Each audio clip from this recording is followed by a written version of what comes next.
Good morning, good afternoon, good evening, and good night, friends and colleagues from across the world.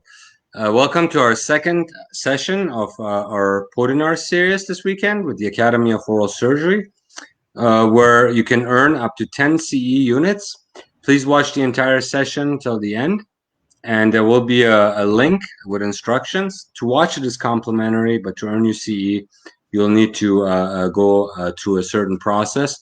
Our second session is with a very well-known colleague of ours, Dr. Pavel Krastev, also of New York. Dr. Krastev, welcome. Thank you very much, Kian. It's a pleasure to be here, and thank you to the AOS for inviting me. And I look forward to kicking off the year today with all of you guys, our beautiful friends and colleagues across the world, as we launch our host of events that will be taking place this year. It's a pleasure to be here. Before we get started, Dr. Krastev, you'll be talking a little bit about hand instruments and minimally invasive procedures that you are an inventor of, among many other inventions that you have. We look forward to that. Before we get started, I'd like to do a couple of housekeeping items. Ladies and gentlemen, today we kicked off the 2021 Global Podinar season, also known as GPS. And we will be having these sessions every weekend where you can watch them complimentary and also earn some CE from some of our esteemed colleagues from across the world. And particularly, we are giving you a 1-year free membership at the Academy. And the way you register for that, I'd like to share a screen to make it simple for everyone.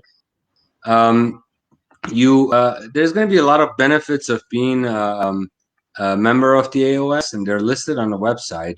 But more importantly, to register, if you come in a membership registration area, you click that, and it'll take you to a different page. And in that page, once you decide which category, once you select which category you are in, there will be a code that you can use, Global Summits, GLOBALSUMMITS, and it will waive all your fees for the first year, and you can join us in that capacity. We have 3 events coming up this year. The Spring Symposium being the first one. We'd like for you guys to join them readily. Our mission is to enable and empower our colleagues, general practitioners, specialists, from a multidisciplinary approach pertaining to oral surgery. Most dental appointments are driven by pain, and there are simply not enough specialists to care for the 2.5 plus billion patients that need our attention. So we have to become more versed and skilled in office-based surgery. And we intend to take a facilitating and integral role in that. But also the Global Summits is for all doctors that can tune in on the weekends and learn more about all of the wonderful doctor-to-doctor projects that we are doing. There's currently, I believe, 26 of them. And if you wish to participate in that capacity, I highly invite you to go to top100doc.com, and let's illustrate that briefly, where you will be able to self-nominate yourself for the Podinars by clicking the nomination page and filling out that information, so we can determine if you have something of great value to pass on to our colleagues. And you can fill this out and submit it. It could be a self-nomination or also a nomination of a colleague. We strongly supported the dental community in the last 2 years, and our nominations have quadrupled at this time of the year. But we are also seeking medical, pharmacy, optometry, chiropractic, and philosophy colleagues to join this movement. Please feel free to nominate yourself or others from the other medical fields as we expand into those areas this year. Last but not least, if you'd like to conduct a Podinar, you can book a Podinar with us by going to this section and taking a look at being a speaker, and you'll be able to book your Podinars. And this month we have a very robust program, and we invite you guys to start booking areas and bringing your information, knowledge, techniques, and ideas to the table to empower our colleagues. With that said, Dr. Krastev, I'd like to also do a brief introduction about your background. Dr. Krastev graduated from New York University College of Dentistry in '93 at the top of his class. He was appointed as assistant professor in the CAPPA, where he served for 2 years while establishing his private practice. In 2004, he completed his 2-year implant training at New York University College of Dentistry, Department of Continuing Education. Upon completion, he was invited to stay on board and serve as a clinical assistant professor in the 2 to 3 year continuing education implant program from 2004 to 2016. Tremendous educational background there. Over the last 6 years, Dr. Cross developed and patented multiple dental products currently on the marketplace. Dr. Pavel practices dentistry full-time in New York, in New Hyde Park, and he's closely related with Helmut Zeff GmbH as a KOL from Germany, and recently developed a tremendous passion for PRF. As of 2019, he has joined the Global Summits Organization and has been appointed to serve as chairman of social media operations. Our mission remains, as he likes to say, our mission remains to unite doctors together with the D2D concept and share knowledge across the globe with our peers. In 2020, Dr. Pavel co-authored a book with Dr. Bach Nigan, and it's called The Power of DR, which I highly recommend you guys tune into, which is available on Amazon, Kindle, Apple Books, which talks about how the future of the healthcare industry is in our hands, and we're the only ones that can fix it and also sustain it. Dr. Pavel is married to Dr. Karina Krastev, as she's an MD, and they have 2 beautiful daughters together. In his spare time, he takes flying lessons and is pursuing his lifelong dream of being a pilot. By sharing our knowledge, we grow ourselves. It's all about love and passion. And lately, from what we see on social media, Dr. Krastev has been heavily involved in growing plants. Thank you so much for joining us and contributing your time.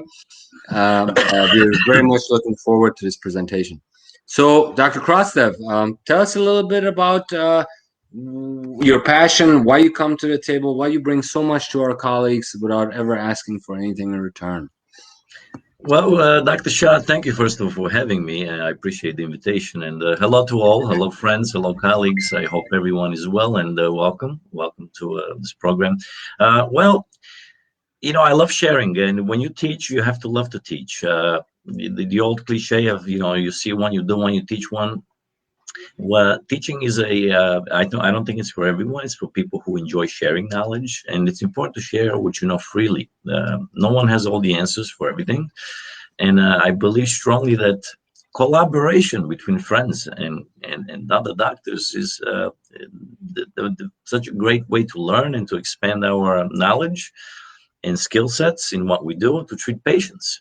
And after all, I believe it's all about treating patients at the end of the day. So what motivated me, I don't know. I woke up years ago. I got hit by a brick in the head. I came up with a few new toys to play with to make our profession hopefully a little bit easier. And certainly I had the pleasure of meeting Helmut Zeff a few years back. And it's a super company that I love, who manufactures some of the best dental products out there in the world.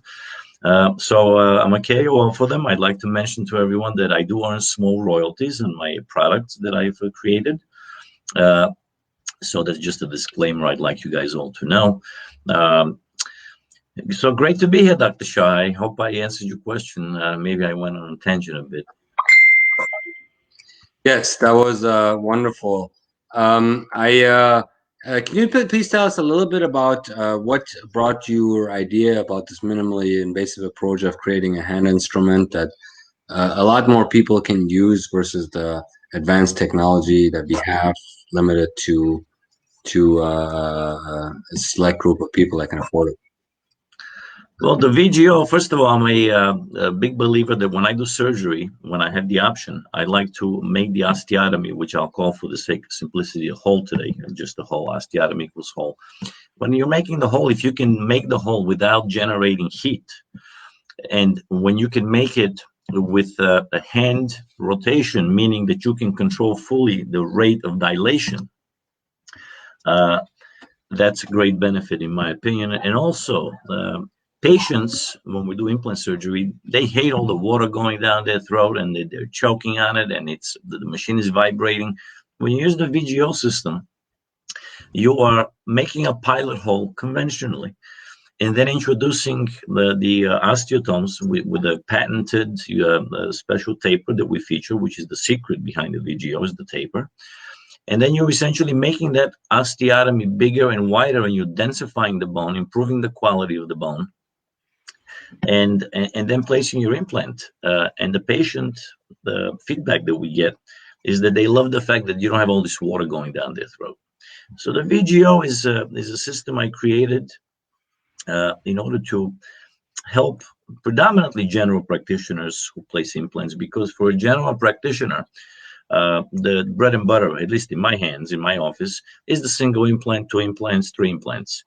All right, I do full arch cases, certainly, but it's not my everyday reality.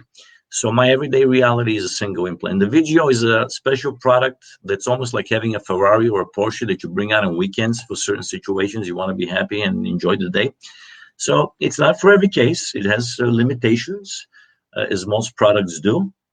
But it's certainly a tool to have in your back pocket for those special cases where you want to dilate the bone, improve the bone quality, and do it without any heat. Excellent.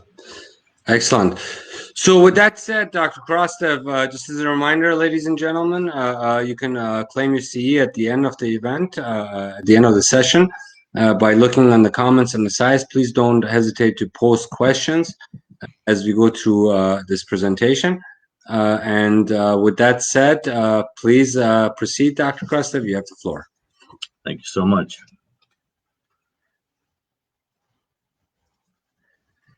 Okay, welcome, friends. Welcome to this beautiful day where we kick off the year with global summits in the AOS. I'm Dr. Pavel Krastev, and today I'll be discussing the VGO, or the name is the Variable Geometry Osteotomes, and we call them the Variable Geometry Osteotomes because we have changed the taper of conventional Summers osteotomes, which most of you know.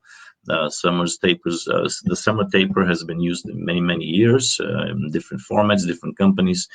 But today we'll be discussing how we've changed the taper. I'll show some a little bit theory behind it, and then some clinical slides, since we do have a time limitation for this presentation. So I'm a general practitioner, as I said in the introduction. So my bread and butter is the single implant, no question, the single crown, maybe a few multiple units. I do full reconstructions in my office, both on natural teeth and on implants. But again, my daily reality is more simpler than that. So the VGO features a posterior kit as well as an anterior kit. And today my focus will be on the anterior kit for the most part. And the difference is the anterior kit has threads because you can have access to rotate the instruments, whereas in the posterior you have a limit. You have an angular moment of not moment, rather, we have an angular component that we need to address in order to get the instruments into the oral cavity. So we have an offset osteotome which cannot have threads because you cannot rotate the instrument. So the VGO, I believe, is a great product for general practitioners who place implants in the anterior zone. And the anterior kit can be used in the premolar region as well as in some cases in the first molar region, as long as you have access. So it's all about access. So I love showing this case, and why this is one of the first full arch cases that I did many years ago. And one thing that I want to mention to our younger colleagues is implantology should always be prosthetically driven. And the reason I say that is very often when a patient comes in requiring implants, we look in their mouth and we look for bone, and when we see a big ridge, we say, wow, we're going to do full fixed right away. And sometimes doing full fixed may not be the best solution for a particular patient because of the aesthetics and the lip support, etc. So I strongly believe that each case should be based on a prosthetical setup of some sort. Uh, Work up the case so you can see the lip support, the facial structures, how the face will appear, and then decide, am I going to do full fixed or am I going to do a removable prosthesis that's implant supported? Because the last thing that you want to do is if you have a patient that has abundant bone and you place these beautiful implants and you do this beautiful ceramic work over the implants, and then the patient comes back to you and says, Doc, I love everything. I love how it doesn't come in and out. I love the way the teeth themselves look, but my face is collapsed and my cheeks and my lip support looks terrible. So in that kind of situation, you perhaps would have been better off with doing a removable appliance that is flanges to give some lip support, perhaps. All right. So it's think about lines of doing prosthetically driven implantology, and that really applies whether it's a single tooth, multiple teeth, etc. So as I said earlier, these are full arch cases that are combinations of implants and crowns and etc. Not every case can turn out like this, and I don't think that we can demand from ourselves that we have this kind of success with every single case, because anatomy varies, what we start out with varies, soft tissues vary, there's many factors. But we certainly strive to have nice looking cases. So this is another case here I just want to show, and this is a very good friend of the family, and she's a radiologist that's very prominent. And why does it say the wedding story? Well, we went to her child's wedding some time back, and I was in the middle of treatment, and we had to resort to some implant work on the upper left side. And we had to start the work because some teeth fractured, and we had no other choice. But anyhow, so we go to the wedding, and there's a lot of doctors, needless to say, at the wedding. And she says, wow, this is my dentist, and she smiles, and she's missing, a few teeth, and she didn't want to have a flip or anything like that made. So I was a bit embarrassed. I turned around, and I looked to the side, and I started looking for the dentist, and, who's her dentist? I said, I'm a gynecologist today, But anyhow, so generally when I treat a patient, I start with a thorough interview of what their demands are, what their expectations are. I look at their smile line, their soft tissues intraorally, their hard tissues, and I start a dialogue with the patient. What can we do? What's realistic to expect from a particular case? And one thing I think in healthcare is that we cannot offer guarantees. Guarantees, we don't sell screws, we don't sell hamburgers. Healthcare is rather challenging when it comes to offering guarantees. So be cautious with that for the younger guys. So getting back to the VGO, some advantages. You're manually rotating the instruments to the depth that you desire, which gives you full control of how fast or how slowly you expand the osteotomy following the pilot hole. Okay, you always start with a pilot hole. I use my handpiece with my standard, whatever implant system I use, with the pilot drill. I make the initial hole, and then I proceed with the VGO. All right. So while we expand the bone, this whole thing is about expanding bone and how fast and slowly you do it without heat. The VGO is not a subtractive process. So when you cut bone, when you do the osteotomy, you're removing bone. With the VGO, all you're doing is densifying the bone and expanding it. So we are not taking away bone. Okay. The other huge advantage is, you see, the threads are not subtracted from the instruments. They are rather additive to the instrument. So as you create the osteotomy, the microserrations or the threads, they are cutting the bone and therefore increasing the bleeding, as well as driving the instrument to depth.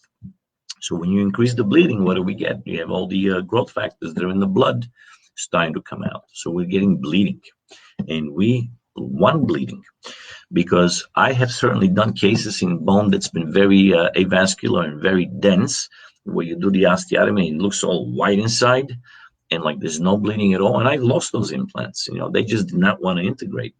So by having this microserrations, the threads, you are actually stimulating more bleeding in the osteotomy. So I think most of us can agree that when we manipulate bone, we, depending on the bone density, we can choose to either go a bit slower or we can go faster.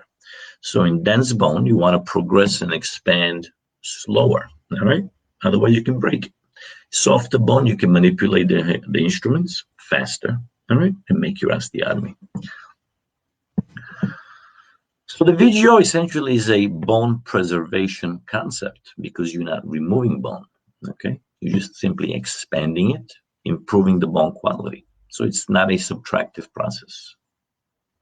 I'm proud to say my, even though I have over 10 US patents, this was my actual first publication, and I believe we did this last year. And that was, I guess, a little bit of an honor for me, and I thank everyone involved. So why do I say VGO and endodontics? Well, years ago when I went to school, they used to teach the step back technique for endodontics, and you went all the way down, then you step back, then you marry the ledges in the canal, and then you fill the canal. Currently, in today's endodontic concepts, we use rotary instrumentation and many different systems out there where one system versus the other, they all allow you to manipulate an instrument, a particular portion of a canal. So the VGO allows you that same luxury. The instruments go to a certain depth and then they start expanding the bone. So you're not putting extra stress at the crest, which the crest is the thinnest portion usually and the weakest portion. So the VGO instruments, each one, as you go from one to the other and to the next, they go into the osteotomy and they start working when they reach a particular depth. So, and then they start dilating from within. So in that sense, that's why I compare the VGO to endodontics, because we can actually work deeper in the hole, okay, as opposed to only starting the work at the crest. So all of us, I believe, in dentistry, we're microscientists. We have a lot of teeth, and they're all very small, and we work in tiny spaces. But what happens when we lose one of these choppers? So we have to focus now on how we restore that particular tooth or teeth, and to do it in the least traumatic way. So our focus today with this presentation, aside from a few cases, is how do we manage that hole? As I said in the introduction, I believe there is no perfect product. As Mark Cuban from Shark Tank once said, each product, each kit has limitations. And I don't think it's fair to say that one particular tool exists out there that's the magic solution that's one for all. I think we all have multiple of concepts and instruments and kits and techniques for accomplishing essentially the same results. So this is the anterior tips of the VGO kit. They are labeled from tip 0 through tip 6, as you can see. And we have a dot below or above each instrument number. And the dot tells you which portion of the instrument will be active. Is it the tip or is it the base? Okay, so there's several ways of using the VGO system, but I always recommend following the sequence until you get to the osteotomy diameter that you desire. The other thing that I'd like to mention on this particular slide is the thread. The full working length of the instrument is 16 millimeters, all right? So the thread goes to 8 millimeters. So half of the working portion of the VGO tip has a thread. All right, let's keep that in mind.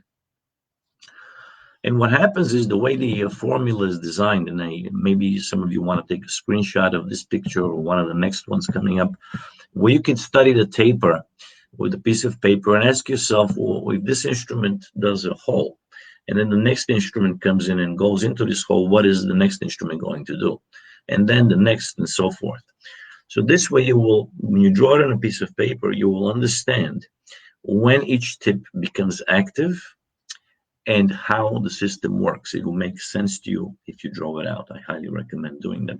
So what happens is it's a wave motion, okay? The way the system works. And here I'm showing the posterior tips. So some key points. The product can be used for bone expansion. It can be used for bone densification when you want to improve the bone quality, say from type 4 to type 3 or type 3 to type 2. It's very nice to use when you do immediate placement. And some of you that do rich splits, it's also nice once you initiate the split to actually expand it with the VGO. And certainly our posterior kit is wonderful to use when you do cresto elevation. And I'll talk about cresto elevation just in a bit later. But I usually like to hybridize when I do a cresto lift. So I always like to enter the sinus using a rotary handpiece driven drill when I enter, and then I switch over to the VGO posterior kit. So a couple of important things that I am a strong believer in. I like to use a product when possible that will produce no heat. All right. I also like to use a product that will produce no water in the patient's throat, so it's more comfortable and convenient for the patient. And one of my favorite points with the system is that I am telling the bone how fast or how slow I want it to dilate. So I'm not using a handpiece at a constant speed to make the hole. I am actually doing it by hand, and the bone is talking to me. It's telling me I'm getting denser or I'm not so dense. So if I feel it's not so dense, I go faster. If I start to feel resistance, then I start to proceed slower. So I'm controlling the rate of dilation, and I think that's the key. Now, clearly, you've seen, I highlighted it in yellow. It says no aerosols. Well, with the COVID going around, that's, I think, a no-brainer that the less vapors we produce and aerosols when we drill and whatever we do, the better it is, and the less chances that we have for transmitting any diseases. So some of the advantages in the anterior, we certainly have threads on the VGO system. So that means you don't need to mallet. Okay, now the key, one of the key features of the VGO systems is that you have what's called passive engagement. So the tips go into the osteotomy passively until to a point, and then they start working. Okay. So yeah, when we do implant surgery, we have to consider how deep are we drilling. Okay, because the deeper the osteotomy is, the irrigants have a more difficult time reaching, so we have less cooling.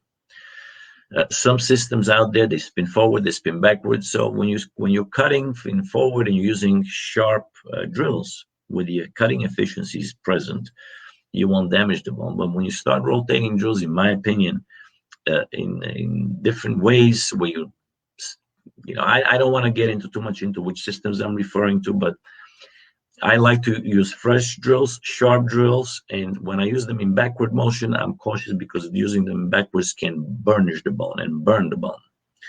So, but that's a whole other conversation. So the RPMs, how fast, how slow, that's a factor also. So in many cases, the bottom line is this: in many cases, we can hybridize, where we use drilling. In some cases, we use osteotomes in other cases, or sometimes we use a combination. So our osteotomy techniques should be selected based on the situation at hand. And why do I say that? Well, because bone volume can vary in width, height, density, angulation, morphology, the way it's shaped. And we also have the space to consider between the teeth. So in many cases, we have to ask ourselves, do we use a drilling protocol here, or do we use an osteotome protocol? Or do we use a combination protocol, where we use a little bit of drilling and a little bit of an osteotome? So we have to start, I guess, every surgery with, the idea, how much bone do we have? What do we want to do with the bone? And what are we going to, how are we going to get there? How do we accomplish this? So understanding the product, I guess, for every product is rather important. Now, one thing I want to mention, the VGO has 3 modes of use. So the Helmut-Zeff mode, what we decide to call the Zeff mode, is where you follow each instrument in sequence until you get to the size that you desire. The hybrid mode, which I won't describe here today, it's a little more complex. You are taking certain instruments out of the kit and doing the dilation the same, with the same benefits, but slightly differently. And by a byproduct of the VGO formula, if you deselect against certain instruments out of the system, then you can use them as traditional osteotomes with the traditional Summers taper. So I don't recommend that because that just turns out to be almost a side effect of the VGO formula. But we do offer that option for doctors who love the traditional summer stapler and they want to stick with it. So our system can even be used as such. So there's different cases. Some cases are more simple, some are a little bit more complex. Other cases are even a little bit more complex than those. So let's look at, this is a simple case. We have abundant width, abundant height. The only thing that I was looking to do in this case was to do the densification to improve the bone quality. So I did the pilot hole. Okay, and the rest was done with the VGO system, and we have a 3/7 implant and a 4/7. Now, this is actually the first case, which I'll go into more detail a little bit later. The first case ever done with the VGO on my wife's grandmother, who was in her 90s, I believe, at the time. She broke a tooth, and we had to come out, and I worked with the prototype, as I remember. So the reason I say this is a little bit more complex is because in this case, we have some structures. Okay, so you have the nasopalatal canal in the way. You don't have that much space. So, and also we have the factor of the extraction and the immediate placement being done. So it's not as simple as the previous case I just showed. Now, this is yet a little bit more of a difficult of a case, and why? Because this was a thinner case, all right? I didn't plan to do any grafting. So when I opened the flap, I made a mistake. I opened the flap without going one tooth over because I wasn't anticipating to graft. But when I opened it and I saw how thin it was, I said, you know, I'm going to have to get the implant in here, decorticate, and then put a little bit of bone on the buckle so we have a little bit more satisfactory width. All right. So I said, what is the problem here? And I put it up for learning purposes. I wasn't planning to graft, so I opened the flap too small. So generally, when you graft or when you anticipate grafting, you want to go at least one tooth over, maybe two teeth over. All right. So my flap design was wrong, but it was really not a factor. The case worked out fantastic anyway. So the VGO, the bone will respond differently depending on how dense or how soft the bone is. If the bone is very soft inside, you typically will not see these cracks that I'm showing with the yellow arrows here. So when you have denser bone inside and you start, that buccal plate starts to come out, you're gonna see these things. Okay, but these are not really cracks. This is the whole bone being moved. And again, I'm showing here one slide that shows very nicely how the buccal plate displaced. And here is just a zoomed in image of the same situation.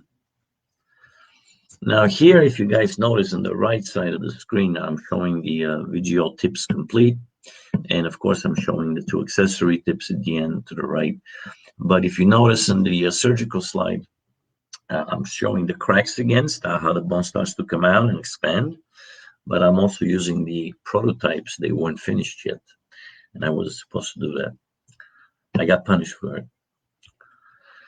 So usually when we do implant surgery, our area of interest, or rather of concern, is the buccal and the lingual, because usually the buccal is the thinnest. Now, typically, we know that the lingual plate is usually thicker and stronger. And if you start the osteotomy dead center, as you proceed with your osteotomy, it tends to get moved to the buccal. So I usually recommend, I guess even if you're doing just conventional implantology, start your osteotomies slightly to the lingual. So this way, as the osteotomy is completed and the instruments tend to be pushed slightly to the buccal, you end up being dead center where you want to be. So there's several, three things rather I want to discuss here. If you look, focus on the slide that says passive engagement. And that's how the VGO works. So the tips go to a certain depth and then they become active in comparison to the middle of instrument where I'm calling it passive active engagement. Why? Because this is how conventional osteotomes work. If they're used to the full working depth of their tips, each tip comes in and starts to apply pressure at the thin crest. And I don't like that. So I like to go into a certain depth and then expand.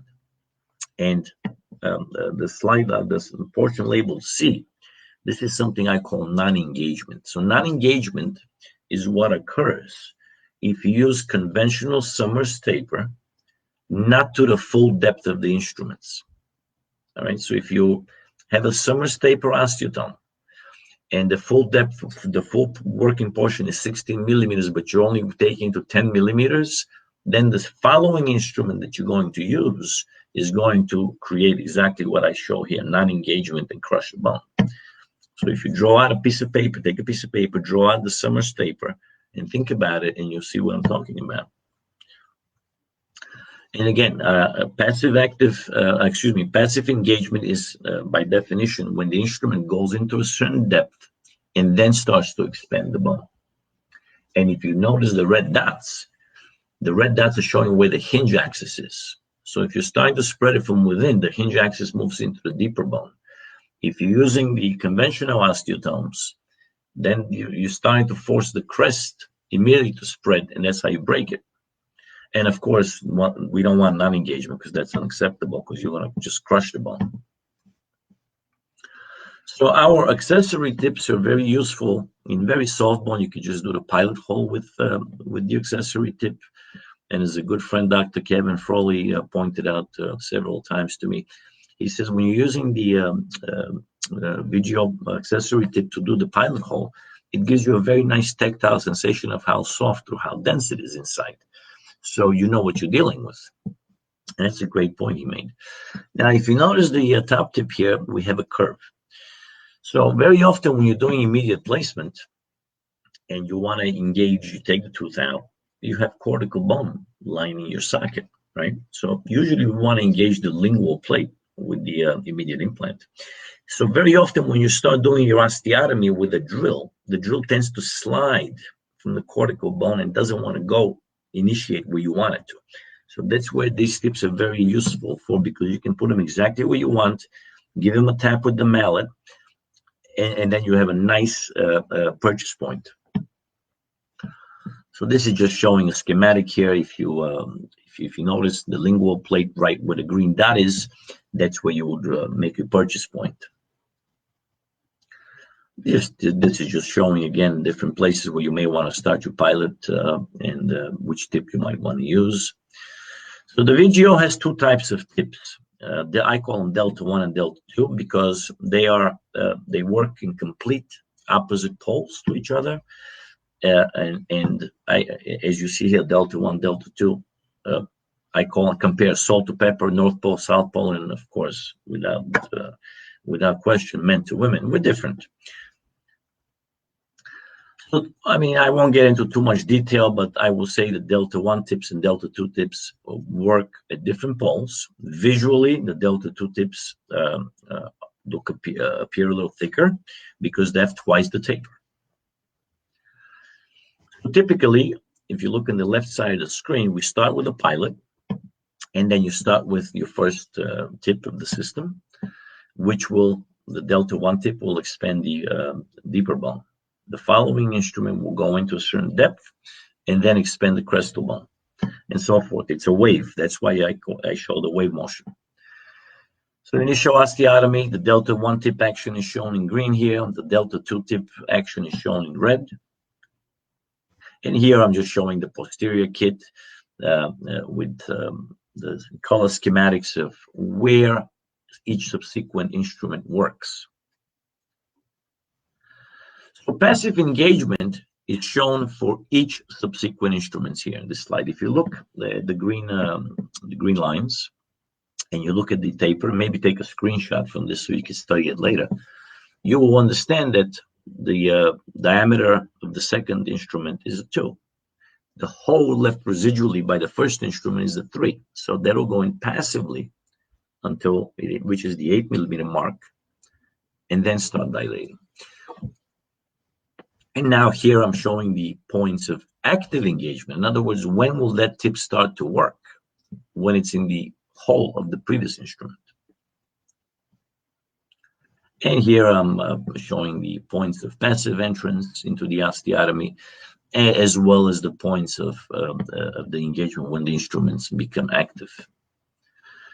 Always, always, always with the VGO system, please start with a pilot hole. You know, you must do a pilot hole. And I usually recommend doing the pilot hole a millimeter or even two deeper than your intended implant.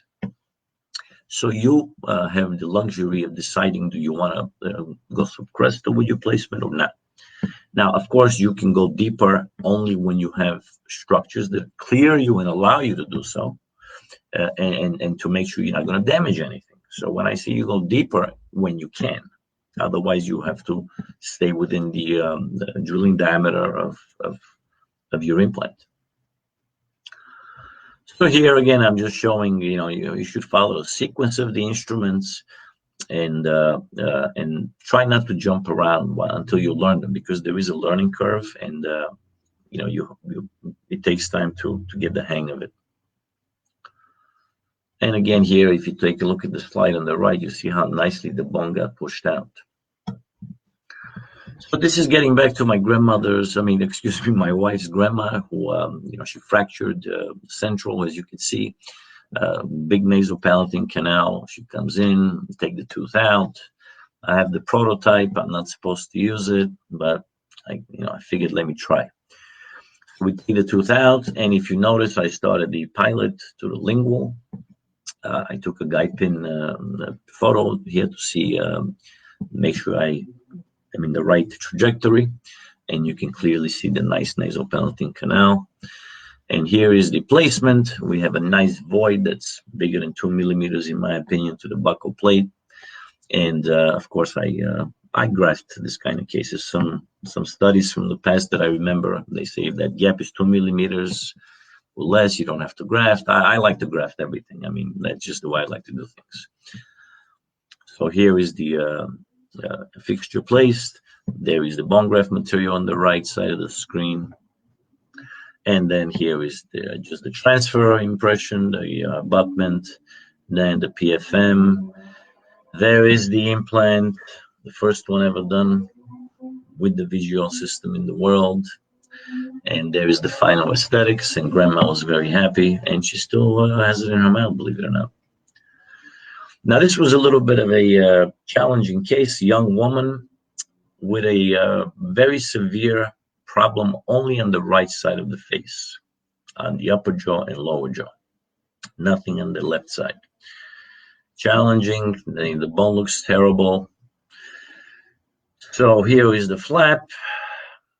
Here I put some sutures so we can see it better. If you notice, I did the pilot slightly offset to the lingual. And here I use the first instrument. I place it to length, and then I take an X-ray instead of a guide pin. So it looked pretty good. And then we use the second instrument, etc. So densification is being done while we have complete control of how fast, slowly we do it. And we're doing this with zero heat. There's no heat production. It's not a factor. We shouldn't even talk about it. And here is the osteotomy for site 7 completed. And if you notice, again, the end was slightly palatal. Now, when I place my implants, I always like to verify the speed of rotation, because I've had the pleasure of putting an implant in and forgetting to set the motor on the right speed and hearing the zzz. It's like a race car changing tire, in the Indy 500. Crazy. You don't want that. So always, folks, please double check the speed of the handpiece before you actually insert your implant. And here again, I'm showing the implant going down, implant torques out, and then the rest I do manually. There is the post-op, and here I'm using a little PRP or PRF, whatever you want to call it, membrane. This is the same patient doing tooth number 5, pilot hole. I verify it. Now, one little thing that I'm starting to do lately more and more that I like is with the VGO system, because it's a universal system, and we all use different size implants.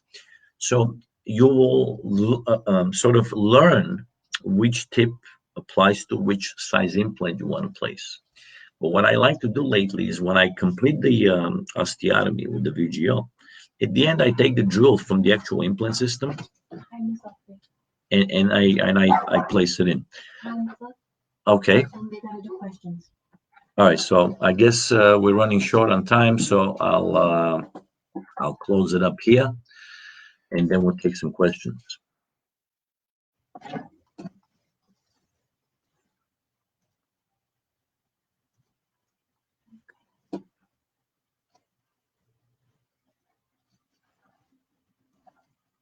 Hi, guys. So I think we had to sort of cut it a little early because of time. And No, you're fine. Thank you so much for the presentation so far. I'm very intrigued at your minimally invasive procedure. I've been actually myself working with some minimally invasive concepts. And when you manually prepare the threads to take the final, it's sort of a fit mechanism, a fit drilling mechanisms that preserves the intra thread bone, which we know that when there's tremendous damage, the vascular supply is limited, as well as failures tend to happen a lot more. So it's very minimally invasive. You actually have the instrument do the work, and then you fit the implant to the predetermined path, which shows us that it maximizes the inter-bone volume, as well as limits the damage to the local area, which causes all kinds of issues with different implant systems. Now, when you were talking about this fit drilling mechanism, how did you come up with this idea? Because when we pulled an implant out or go very fast in, we cause tremendous damage, and all those threads that we would create passively will be eliminated. Where did you come up? I mean, how did this strike you? It's a very brilliant concept in minimally invasive implantology. I've always been fascinated with using osteotomes, but I hate hammering osteotomes because when you hammer osteotomes, you can create vertigo. Usually it's transient, but patients hate you after you hammer osteotomes. So I said to myself, how can we create an osteotome that will you don't have to use the hammer, or if you use the hammer with the posterior kit, it's going to be less of hammering because of the advantage of the patented formula. So if you think about, Summers osteotomes have been around for many, many years, but they have a mathematical problem that if you're using a Summers osteotome to less than the full working depth of the instrument, you're ending up trying to put something bigger into a hole that's smaller, and you're going to crush the bone. So that's why, my initial experience with osteotomes, with the Summers taper, I mean, I don't like them. I have them sitting on my shelf for, 15, 20 years. I don't use them because of the hammering, how much you have to hammer. With the VGO, we've changed that. For beginners, I usually recommend start with the anterior kit, and you'll get a nuance of how the bone talks to you.